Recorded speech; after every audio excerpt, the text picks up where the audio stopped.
Getting geared up. We're on day 19 of Daily December Art Candy.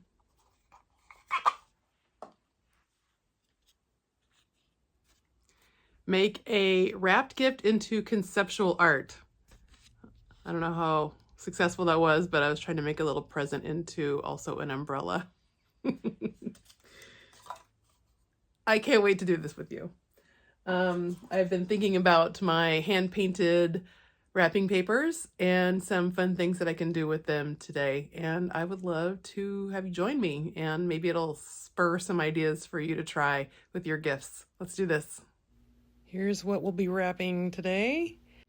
So what am I talking about when I say make a wrapped gift into conceptual art?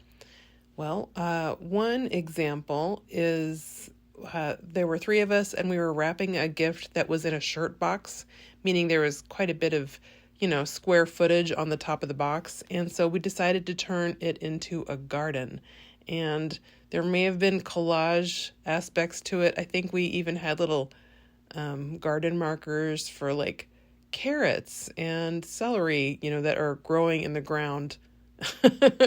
And I don't even think it had anything to do with the gift. I think we were just goofing around and we were having fun with it. And so looking at the colors that I had chosen to paint the papers, these wrapping papers to kind of go with the presents, I feel like that brown kind of looks terracotta. And then we have this magenta. And since the magenta's on top and the terracotta's on bottom, I thought it sort of makes me think of a potted plant. So I decided to, do you ever do this where you're like, I made it too long and you have to trim the edges? This is like the story of my life right here. Every time. Anyway, so back to the story. We're gonna do a sort of a vine, kind of like leaves on a vine for this, because as I mentioned yesterday's video, there are little flowers in the cup in the painting, and then the tea is actually called peppermint leaves. So I'm looking at green ribbon that I have on hand, and I think this pale green is probably as good as I'm going to be able to do, making me think of like the stems on a vine. And so I was just testing that out. And so I'm going to have some good leaf color greens, and then somehow also incorporate this light, pale, sort of minty green, maybe for the stems. So do a little bit of color mixing to get ready. And I have to remind myself not to be too serious about any of this. So I just don't even use a reference photo or anything. I'm just, kind of, messing around, to be honest. It's like, this was not my finest hour, but it all ties together in the end. But I like it because it's, look, the plant is draping over, and I don't think anybody who doesn't know what's going on, like who wasn't watching this video, doesn't realize that this lower box is supposed to be like a terracotta pot.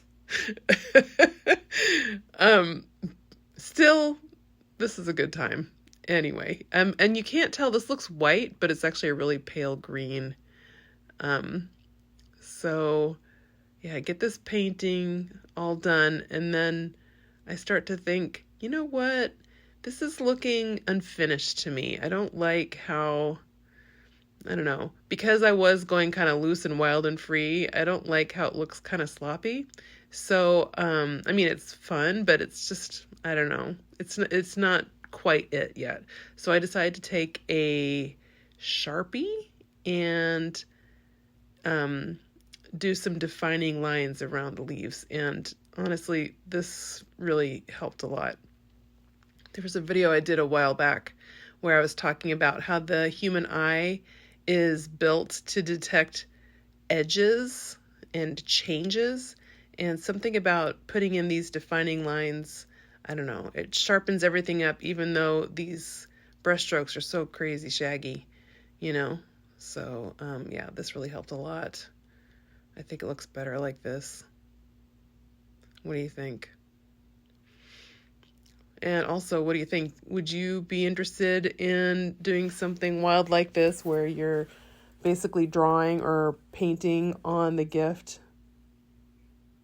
So yeah, tying it all together, checking it out, trimming the edges, and there you go.